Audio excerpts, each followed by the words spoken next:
Salut à toi et bienvenue sur la chaîne d'AGV.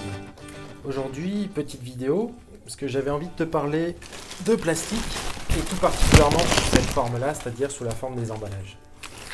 Alors, j'ai pris quelques chiffres. Donc, selon l'ONU, selon les derniers chiffres qui ont été parus, donc c'est-à-dire sur l'année 2018, donc en un an, à l'échelle mondiale, on a écoulé 5000 milliards de sacs en plastique. Autre chiffre, depuis les années 50, la production de plastique a dépassé celle de quasiment tous les autres matériaux, alors qu'on connaît sa répercussion sur l'environnement, sur la biodiversité, etc. Pour l'essentiel, ce sont des plastiques à usage unique, donc c'est-à-dire comme ce genre de choses. Ce genre de plastique, c'est un plastique de bouteille. On l'achète en packaging et puis on consomme les bouteilles et ça part directement à la poubelle. On a mené des études et on retrouve des particules de microplastique un petit peu partout. On en a retrouvé dans le sel de table, on en a retrouvé dans l'eau du robinet. J'ai plus les chiffres exacts, mais c'est plus de 80%, quelque chose comme ça. On en a retrouvé dans l'eau en bouteille même. Et en fait dans l'alimentation générale, dans toute l'alimentation, étant donné que c'est présent dans la chaîne alimentaire. Pour la plupart de ce type de plastique, c'est du polyéthylène, donc c'est-à-dire un dérivé du pétrole. Donc en produisant ce type de plastique-là, non seulement on pollue, mais on pollue à l'utilisation, mais en plus de ça, à la production, on utilise des matériaux qui sont déjà pas de chez nous, qui sont importés, et en plus qui sont non renouvelables. Alors, je dis non renouvelables, ça se renouvelle à peu près tous les quelques centaines de millions d'années. Donc, il faut savoir aussi qu'à l'heure actuelle, 120 millions de sacs, donc de sacs en plastique, polluent l'ensemble de nos côtes. L'ensemble des côtes françaises. Et en mer, 75% des déchets sont d'origine plastique. Chaque année, 100 000 mammifères meurent de l'ingestion du plastique, en particulier les tortues de mer. Alors pourquoi? En fait, bon, je vais pas refaire l'histoire, mais grosso modo, ce genre de plastique-là, par la force du vent, par la force des marées, etc., ça se retrouve dans les cours d'eau. Et une fois que c'est dans les cours d'eau, la première étape, c'est que ça se détériore en petits morceaux. Et ces petits morceaux-là, en fait, peuvent être confondus, alors, quelquefois par des poissons, mais surtout par des méduses. Donc, il y a un certain nombre d'animaux qui sont dans l'eau ou des poissons qui vont manger ce plastique croyant manger un animal. Deuxième chose, la deuxième étape, c'est quand ça se réduit encore, ça devient vraiment des toutes petites particules comme des paillettes. En fait, là, il y a beaucoup d'animaux qui vont confondre ça avec du microplancton. Donc, encore une fois, c'est ingéré par les animaux et ça se retrouve dans la chaîne alimentaire. Et la troisième étape, c'est quand c'est vraiment des toutes petites particules, vraiment des microparticules qui sont quasiment invisibles ou des fois invisibles, où il y a certains animaux comme les poissons par exemple, qui pour respirer ont besoin de faire rentrer de l'eau dans leur organisme. Donc en faisant rentrer l'eau dans leur organisme, il faut rentrer en même temps les microparticules. Et une fois que ce poisson, il est mangé par un plus gros poisson qui lui-même est mangé par un thon, ainsi de suite, les particules de microplastique se répercutent d'animaux en animaux jusqu'à arriver dans le thon que nous on va manger quand on va acheter son poisson directement chez le poissonnier. Mais ça se répercute aussi à l'ensemble de la chaîne alimentaire, étant donné que les cours d'eau sont aussi contaminés, que les animaux qui vont boire dans ces cours d'eau boivent des particules de microplastique. Et ainsi de suite. Donc, on retrouve ça dans toute la chaîne alimentaire, même dans le sel. Autre chose, alors l'alternative qui est proposée par nos gouvernements aujourd'hui, alors il y a eu une première chose, je ne l'avais pas noté, mais je vais quand même en dire deux mots.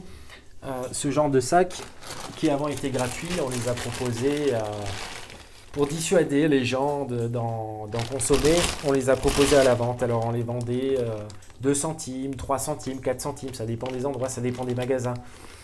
Donc vous faites, je fais un petit schéma, vous faites vos courses dans un grand hypermarché, vous avez un caddie plein, vous en avez à peu près pour 200 euros. Ça va vous prendre quoi allez, entre 8 et 10 sacs. Donc ça va vous coûter quoi? Entre 2 euros et 4 euros selon le magasin et selon le type de sac que vous en avez besoin. 4 euros sur 200 euros, on ne peut pas vraiment dire que ce soit dissuasif. Par contre, là où il y avait un intérêt, c'est que du coup, ça fait prendre un petit peu conscience aux gens de la chose. Là, oui, là, il y a un effet. Mais bon, ça reste quand même quelque chose d'assez dérisoire. L'autre chose qui a été proposée par nos gouvernements, c'était d'utiliser d'autres types de matériaux. Donc, soit des sacs en papier, pourquoi pas. Les sacs en papier, ben, encore une fois, hein, à la production et à l'utilisation, ça pollue. Maintenant, c'est sûr qu'à la dégradation, la dangerosité est moindre par rapport aux sacs en plastique. Maintenant, je ne veux pas rentrer dans la radicalité, hein, et comme chaque fois, comme ce que je dis très souvent, il y a toujours des cas bien précis où ça peut être important d'avoir des sacs à disposition. Donc il ne faut pas forcément tout supprimer, mais il faut quand même limiter l'utilisation quand on peut le faire. L'autre solution qui est proposée, c'est des emballages ou des sacs à partir de plastique biosourcé. Alors qu'est-ce que ça veut dire biosourcé? Ça veut dire qu'au lieu d'utiliser du pétrole pour fabriquer les sacs, on va utiliser de l'amidon de pommes de terre ou de l'amidon de maïs pour faire ces sacs. Alors, en France, ça va, on est dans un pays qui est assez bien fourni, mais par contre, aujourd'hui, mais par contre, on sait qu'on a des terres agricoles qui sont de plus en plus réduites, qui sont de moins en moins fertiles. Bon, c'est encore un autre débat, mais qui est à prendre en ligne de compte. Et aujourd'hui, donc, à plus ou moins long terme, on sait qu'on risque d'avoir un problème d'alimentation à ce niveau-là. Et d'ailleurs, c'est un problème qu'on retrouve déjà dans certains pays, parce que soit ils n'ont pas assez de terres fertiles pour produire, soit ils ont les terres, mais par contre, suite à certains événements climatiques, toute la culture ou tout l'ensemble des cultures se retrouvent dégradées, et suite à ça, la répercussion, c'est des famines. Donc nous, le projet qui est proposé ici, c'est de prendre une part de ces terres réservées à l'alimentation et l'utiliser pour fabriquer du plastique, dont on pourrait très bien se passer. On voit un petit peu le côté totalement absurde de la chose. C'est aussi une façon de poursuivre la logique de la consommation à outrance. Donc aujourd'hui, je voulais vous présenter une solution. Alors, c'est pas moi qui l'ai créée, c'est pas moi qui l'ai inventée. Elle était là bien avant moi et j'espère qu'elle sera là bien après moi. C'est d'utiliser, de faire ses achats, de faire ses achats dans des magasins de vrac. Pourquoi de vrac? Parce que quand vous allez dans un supermarché, hypermarché, l'ensemble des achats que vous allez faire, je prends un exemple, vous avez besoin de 3 vis pour réparer un meuble, vous êtes obligé d'en acheter 50.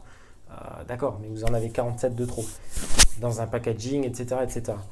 Mais c'est pareil pour tout. C'est pareil, là j'ai pris l'exemple des vis parce que c'est l'exemple qui est peut-être le plus célèbre, mais c'est pareil pour les fruits et légumes, c'est pareil pour l'alimentation en général, pour la farine, pour le pain,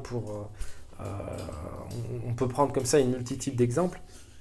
Donc le fait de pouvoir acheter en vrac, ça permet d'acheter uniquement ce qu'on a besoin. Première chose. Donc ça a un avantage économique déjà.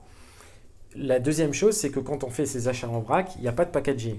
Donc comme il n'y a pas de packaging, il n'y a pas d'utilisation de ce genre de plastique qui pollue à la fois la production et qui a un très fort impact sur l'environnement, comme on vient de le décrire. Alors maintenant, comment qu'on fait? Comment qu'on fait quand on a besoin d'emballer certaines choses? Alors il y a des produits qui existent. J'en profite d'en parler parce que je viens de les mettre sur la boutique. Donc c'est très simple, quand vous allez dans un magasin de vrac, vous avez besoin d'acheter des pâtes, vous avez besoin d'acheter des légumes, des haricots, ce genre de choses. Ben, au lieu de les mettre dans un sac en plastique, vous pouvez les mettre là-dedans. Donc c'est pratique, il y a 2 tailles différentes. Ça va être plutôt pour les petits bonbons, ça va être pour le sachet de pâtes. Enfin bon, après vous vous organisez comme vous voulez. Et ce type de sac, donc bien sûr, il est réutilisable, hein. Une fois si jamais il est sale pour une raison X ou Y, vous pouvez le laver à la main, vous pouvez le laver en machine, tout est possible. Et pour parler de sa composition, donc on est sur du tissu à partir de coton bio. Donc on essaie de respecter un petit peu ça. C'est des sacs, voilà, c'est très simple, hein, on met ces ingrédients dedans et puis ensuite on peut le fermer. Donc, il est parfaitement fermé, on peut tranquillement se promener avec, il n'y a aucun souci. Donc voilà, ça c'est une solution concrète pour réduire l'utilisation du plastique. Donc disponible sur la boutique en 2 tailles. Donc si cette vidéo t'a plu, n'hésite pas à mettre le petit pouce bleu. Tu peux t'abonner à la chaîne, hein, comme d'habitude. Et je te dis à très bientôt. Allez, salut.